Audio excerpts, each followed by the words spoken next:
Salam sejahtera untuk kita sekalian.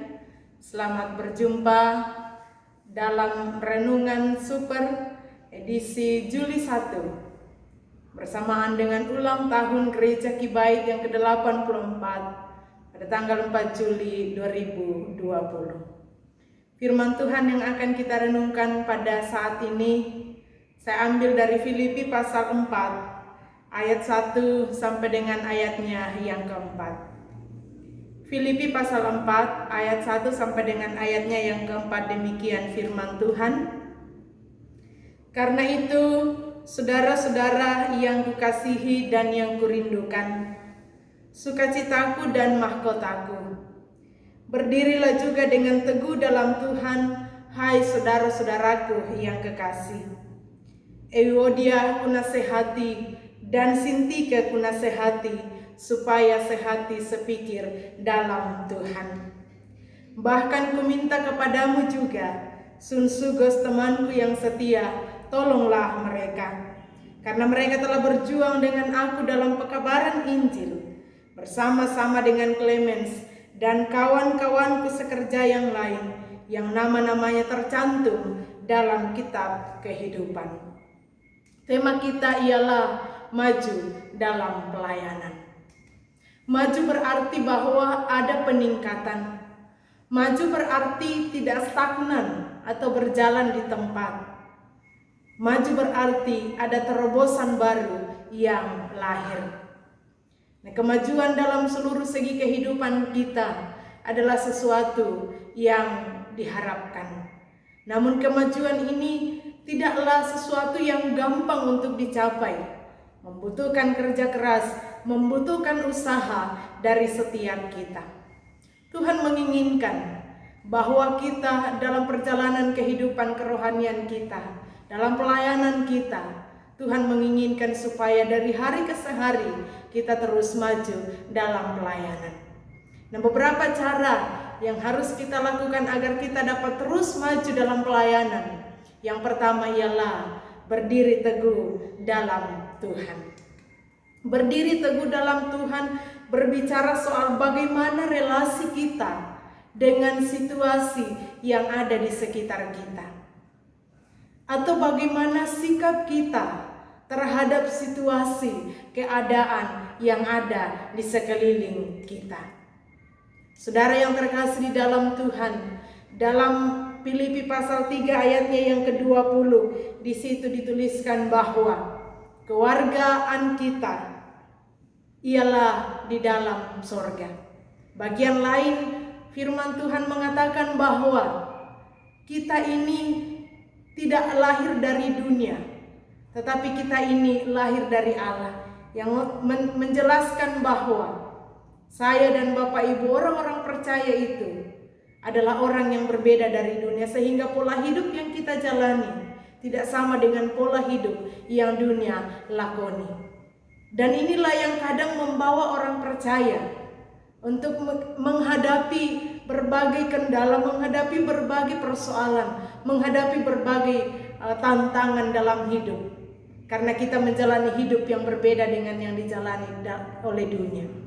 Itu sebabnya Rasul Paulus menasehatkan supaya kita dapat berdiri teguh dalam iman karena adanya tantangan-tantangan yang ada. Nah, bagaimana caranya supaya kita dapat berdiri dengan teguh dalam Tuhan sementara kita berinteraksi dengan dunia? Kita harus memiliki pondasi hidup yang kuat dan benar. Lalu apakah pondasi hidup yang kuat dan benar itu? Pondasi hidup yang kuat dan benar ialah firman Tuhan, doa, dan puji-pujian.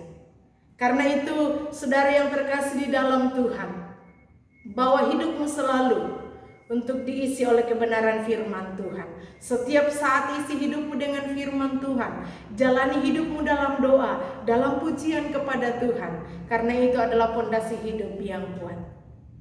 Berdiri adalah baik. Berdiri dalam iman dan keyakinan adalah baik. Dan akan sangat baik apabila kita dapat berdiri teguh dalam keyakinan akan kebenaran. Kemudian yang kedua, sehati sepikir dalam Tuhan. Sehati sepikir dalam Tuhan di sini berkaitan dengan relasi kita atau hubungan kita dengan orang lain yang ada di sekitar kita.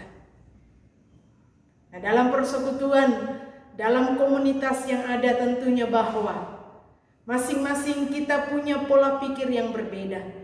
Masing-masing kita punya latar belakang yang berbeda dari segala segi. Ekonomi, budaya, pendidikan, dan lain sebagainya. Dan itu kadang memunculkan terjadinya pertentangan, terjadinya konflik. Saudara yang terkasih di dalam Tuhan, konflik tidak pernah baik. Konflik tidak pernah memberi manfaat. Karena itu Rasul Paulus menasehatkan Euode dan Sinti ke dalam pembacaan kita yang kalau kita melihat konteksnya bahwa mereka sedang dalam konflik atau pertentangan. Dan di sini Rasul Paulus menasehatkan supaya mereka sehati sepikir dalam Tuhan. Kita dalam persekutuan tentunya bahwa diperhadapkan dengan berbagai perbedaan-perbedaan yang ada. Tapi Rasul Paulus menasehatkan supaya kita dapat sehati sepikir dalam Tuhan. Sehati pada umumnya berarti seia, sekata, setujuan, dan seperasaan. Sedangkan sepikir berarti sependapat atau sepandangan. Sehati sepikir berarti kompak, akur, serasi, harmonis, solid, dan damai. Mungkin kita bertanya, mungkinkah untuk mencapai kata sehati sepikir dengan perbedaan-perbedaan yang ada? Dalam Filipi pasal 2 ayatnya yang kelima dituliskan bahwa hendaklah kamu dalam hidupmu bersama menaruh pikiran dan perasaan yang terdapat juga dalam Kristus Yesus. Artinya apa?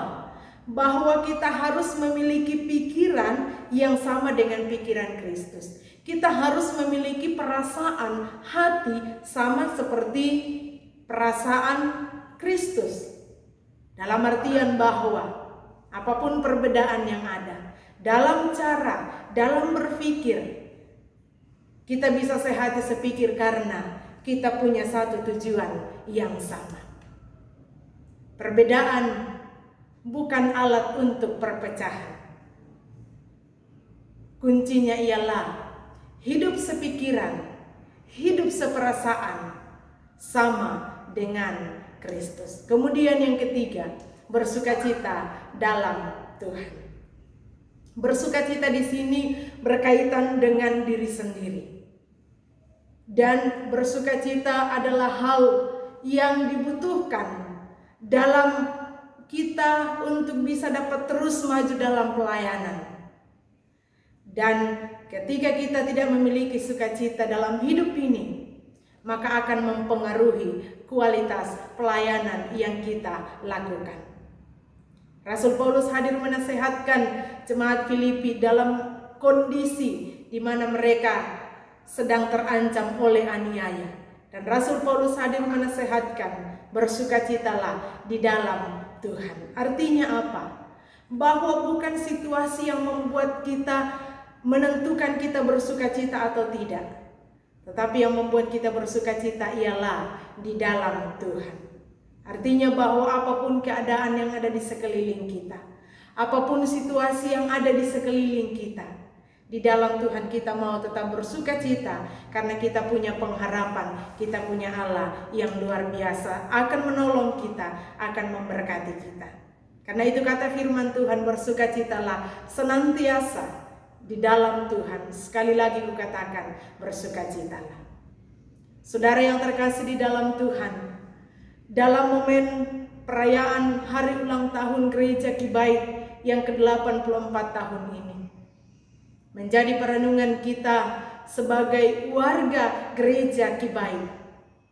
Apa yang telah kita buat dalam pelayanan pekerjaan Tuhan? Adakah dalam pelayanan kita sedang maju atau kita sedang stagnan, berjalan di tempat apa adanya, ataukah kita sedang mundur dalam pelayanan? Adakah kita menjadi pelaku dalam pelayanan itu sendiri atau menjadi penonton? Saudara yang terkasih, bertambahnya usia berarti bahwa semakin berkurangnya waktu, kesempatan untuk kita berkarya di dalam dunia ini. Karena itu, mari terus maju dalam pelayanan. Tantangan akan selalu ada, tetapi kita jangan undur karena tantangan yang ada. Kuncinya adalah mari berdiri teguh dalam iman di dalam Tuhan. Mari sehati sepikir di dalam Tuhan. Dan mari tetap bersukacita di dalam Tuhan. Dirgahayu Gereja Kibait yang ke-84. Jaya selalu bagi kemuliaan nama Tuhan. Amin. Tuhan Yesus memberkati kita. Shalom. Berapa menit? Oh, enggak sih. Sudah.